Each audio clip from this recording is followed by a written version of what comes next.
He had to find his own derech, his own way. I want to talk for you just about the name Avraham. It's actually my second name, so I definitely feel connected to it. What is the difference between Avram and Avraham? What's the difference? A hey? Hey. Right, it's a hey. Very good. What does the letter hey represent in general? And what does it represent in his name? And by the way, in case you think it's a small thing, the Gemara tells us, now mark my words, these are strong words, but the Gemara says this. Cursed is the person who refers to Avraham as Avram. There's a special klala, a special curse that falls upon a person who after Avram's name is changed to Avraham, reverts back to call him Avram. Why a person would want to do that is beyond me. But if they were to do that and to print Chumashim be like, forget his new name, let's just keep calling him Avram, they've done a tremendous sin. Why? What exactly are you reverting Avraham back into by calling him Avram and not his new name, Avraham? That's the question I want to tackle.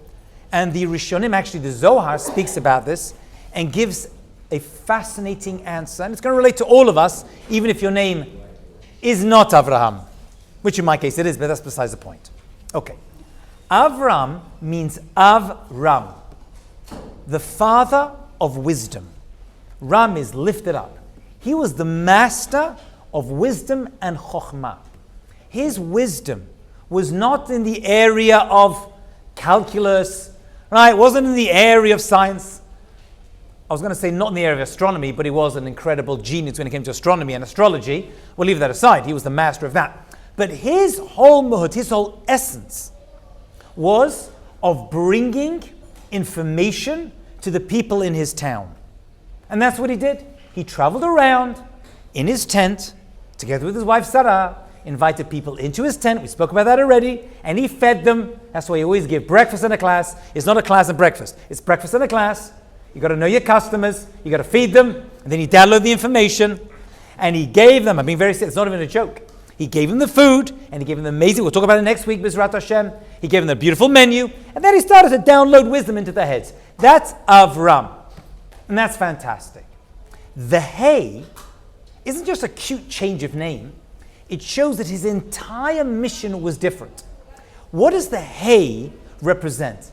So the Hey appellation was added to his name, changes his mission to the Father of everyone throughout the entire world, throughout history.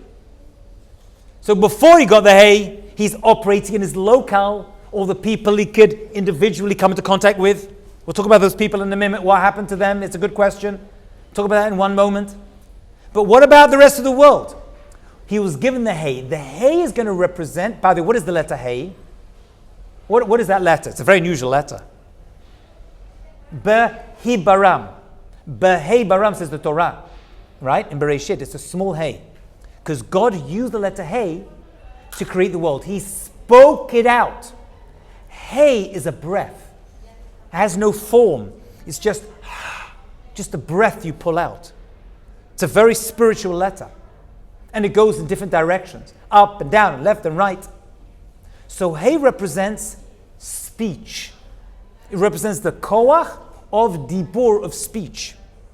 So what Avraham was able to do when God gave him that letter Hey was something he could not do beforehand, and that is to speak out to the entire world for all of history, the idea of godliness, God consciousness in this world.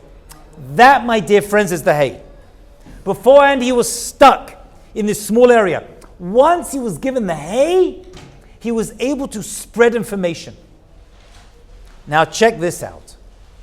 I'm going to go a little bit deeper now, but this speaks to me because this is also my name. Avram Avinu's name, Avraham, we're told he actually had a different name, and that was Mashiach. He was also Mashiach. What is Mashiach? Well, he built the Beit HaMikdash? No, it doesn't mean that. It means that he was the king of his day. What's the Mashiach? The Mashiach, the anointed one. That's what it means. So he was the king of his day. Moshe Rabbeinu was also the Mashiach of his day. He was chosen to be the king of the people who took the Jewish people out of Egypt, given the Torah. And then that mantle got handed over. The word Mashiach also means Messiach, to make other people speak, to say something. That is what a king's job is. The king's job is to do a number of things. First of all, to go to war, which Avraham Avinu does. He goes to war against the 4 kings who beat the 5 kings in order to rescue his nephew Lot. That's one job of a king, and he does it very, very well. Moshe Rabbeinu does it as well. He goes to king against Amalek. David HaMelech does it. He's the Mashiach of his day. The future Mashiach is going to have to do the same thing. The future Mashiach is going to have to fight Amalek and Gog and Magog. Right? The king Magog and his nation Magog. So kings, we don't like to talk about it, think about it, they have to go to war. But they have another job. And maybe this one is greater. And that is to instill in the population a knowledge and love of God. They are meant to be the role models that we look up to in order to lead godly lives. That is the job of the king. They don't need to be the biggest Talmid Chacham. They're greater scholars than the king who exist. That's okay. That's not their job. Right? They're not the Kohanim. Right? They can't ever be a Kohen. They're from the wrong tribe. They're not Leviim. But they do have a job. And that job is to bring peace to the Jewish people, to lead, and to be a shining light of godly consciousness. Let's go to Avraham Avinu. Avraham was the first Jewish Mashiach. He was the first king of the Jewish people.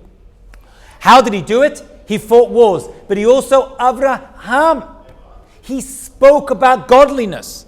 Everyone he met, he gave them a bracha. He said, God willing, you'll be fine. He brought them under the kanfei Shekhinah, under God's wings. And he was extremely successful at doing that. That came from the letter Hey, that breath of life, of Torah, that he was bringing out to the world in his day. That, my friends, is the secret to Avraham's success. This Hey represented his mission of spreading godliness to the entire world, to everyone in the entire world, for all of Jewish history. That's why if you go back to Avram and you say, he's still Avram, you're limiting his power and his mission. You're missing the entire point of what it is to be a Jew. That's what you're actually doing. You're not just like insulting him. He's dead, he doesn't care. What you're saying is that his mission was limited to his generation and not to future generations too. You're denying Moshe Rabbeinu, you're denying Torah, you're denying every single king, and you're denying Mashiach as well. That's what you're doing by limiting. That one Hey changes everything. It changes the entire game. One last idea, and we'll finish with this. And it all connects, by the way. So Avram goes to war to rescue his kidnapped nephew Lot. Right? We know that story, okay? By the way, I mentioned already, when they kidnapped Lot, I always thought that he was kind of like swept up in this war of 4 nations and 5 nations. He was the target. Actually, Avraham Avinu was the real target. But they couldn't get Avraham, so what do? They take Lot, knowing full well that Avraham Avinu, sound familiar, is going to have to negotiate and put himself in danger in order to rescue Lot. Just like they do to us right now. Right? They grab people that we care about in order to draw us into a milchama, in order to attack the people they really want to get. Yemach Shemam. This is nothing new. It's a very, let's be honest, very clever strategy that's been used for thousands of years. So they kidnap Lot, and Avraham Avinu takes the bait, and he says, I've got to rescue my nephew Lot, because Lot was his adopted son. Lot was his adopted son. After his brother Haran died, he adopted Lot, his son. Haran was a great tzaddik in his own right. And he adopts him, and so he feels achrayut, tremendous obligation and responsibility to rescue him.